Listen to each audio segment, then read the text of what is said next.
peut-on faire des opérations sur les fonctions continues? Effectivement, par analogie aux opérations qu'on peut faire sur les limites, on peut faire aussi des opérations sur les fonctions continues en un point.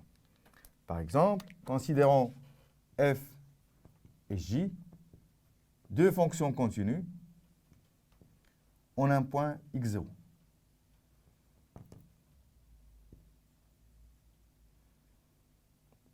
En x0.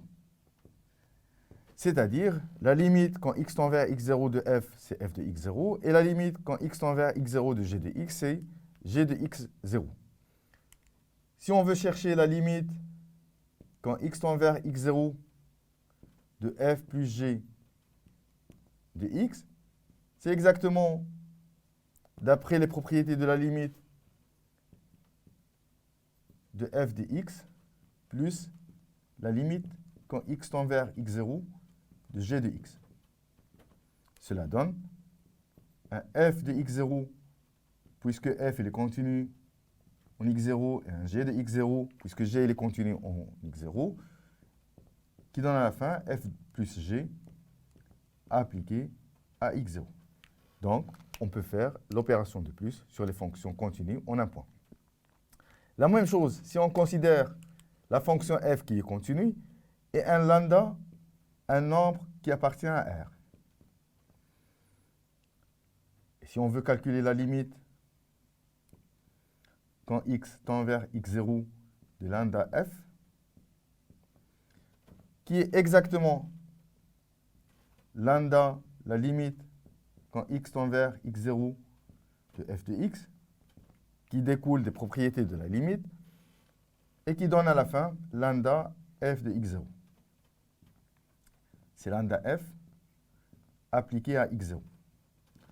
Donc on peut voir aussi que la fonction lambda f, elle est continue en x0.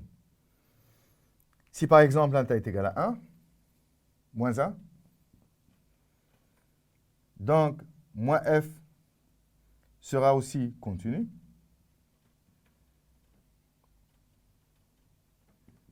Et on peut voir, si on combine les deux propriétés plus et la multiplication par un scalaire, que f moins g moins f, elle est continue aussi en x0.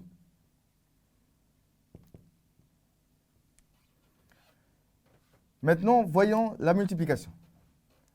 La limite, si je prends deux fonctions continues f et g, la limite quand x tend vers x0 de f fois g, c'est exactement la limite quand x tend vers x0 de f de x, que je multiplie la limite par la limite de g de x lorsque x tend vers x0. Et c'est exactement f de x multiplié par f de x0 multiplié par g de x0, qui est f fois g appliqué à x0. Donc, si f et g sont continus, on a vu que f plus g est continu en x0.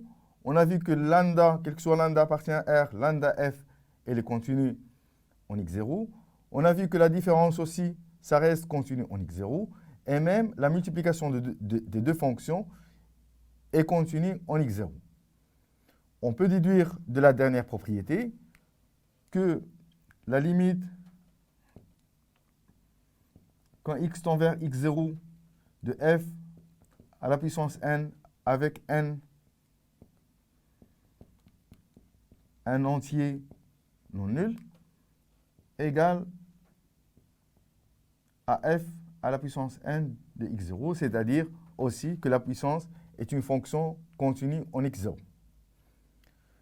Si g est différent de 0, dans un voisinage de x0, par propriété, par analogie de la limite quand x tend vers x0 de 1 sur g de x, c'est exactement 1 sur la limite quand x tend vers x0 de g de x, qui est 1 sur g de x0, parce qu'on a dit que g est continu en 0 et g différent de 0 en voisinage de x0. Et ça prouve que 1 sur g, si g est différent de 0, est continu en x0. Si je combine la multiplication de fonctions avec l'inverse d'une fonction, je peux avoir la continuité de f de x sur g de x. La fonction f de x sur g de x, elle est aussi continue en x0.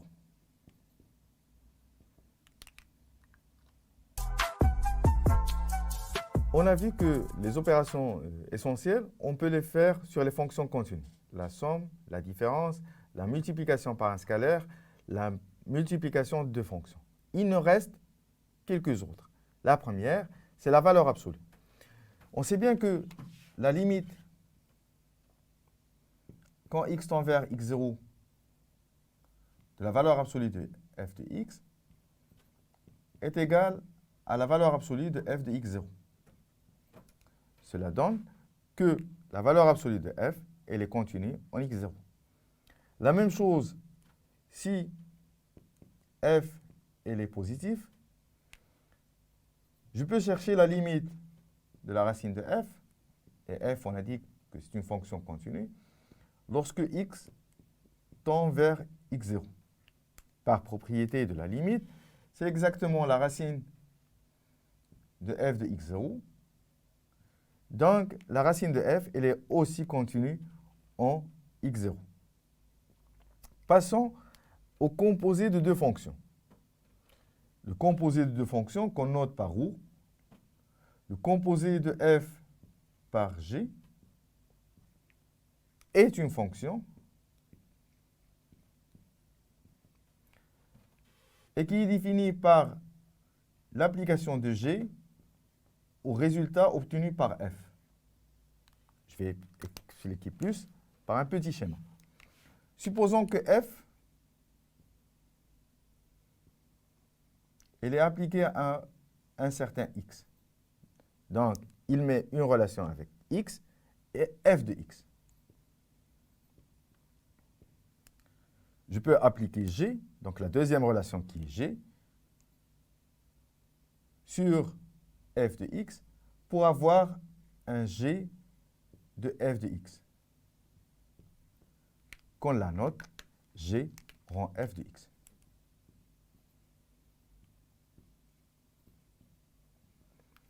Pour qu'elle soit définie, f de x, cette valeur de f de x, doit appartenir à l'ensemble de définition de g. Donc, par continuité, est-ce qu'on garde la continuité lorsqu'on compose deux fonctions?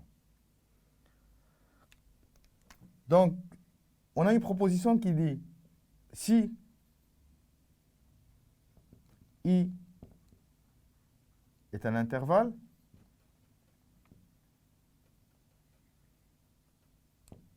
qui est dans l'ensemble de définition de f, et qui contient un x0.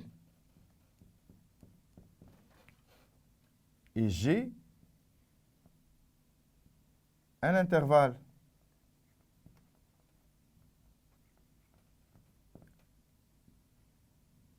qui est inclus donc, dans l'ensemble de définition de g et qui contient f de x0.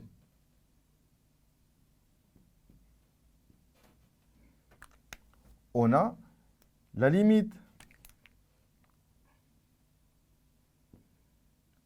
de g rond f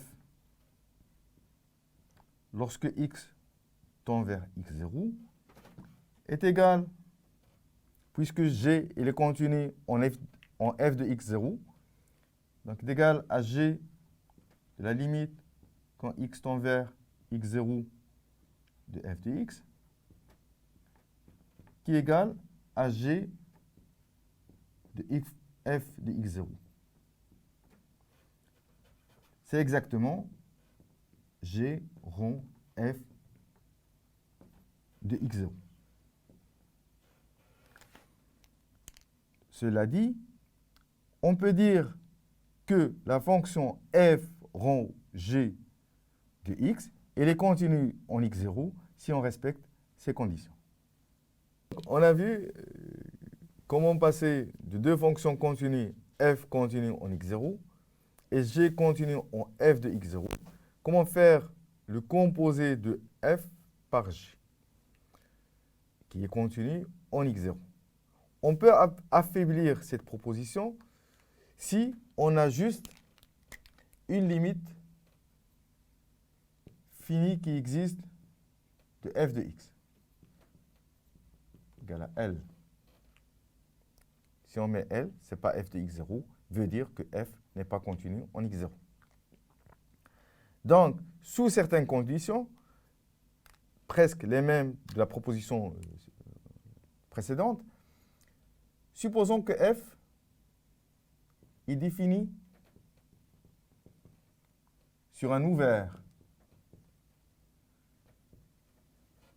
un intervalle centré en x0.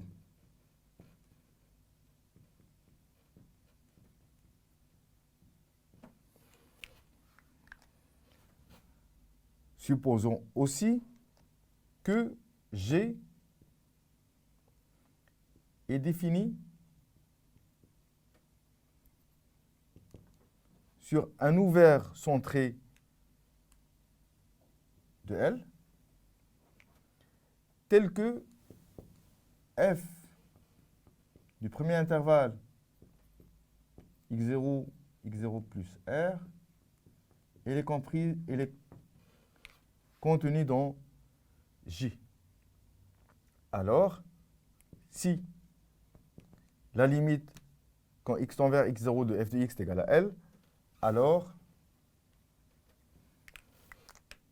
je peux faire une petite analogie avec le composé. La limite quand x tend vers x0 du gérant f de x est égale à g de L.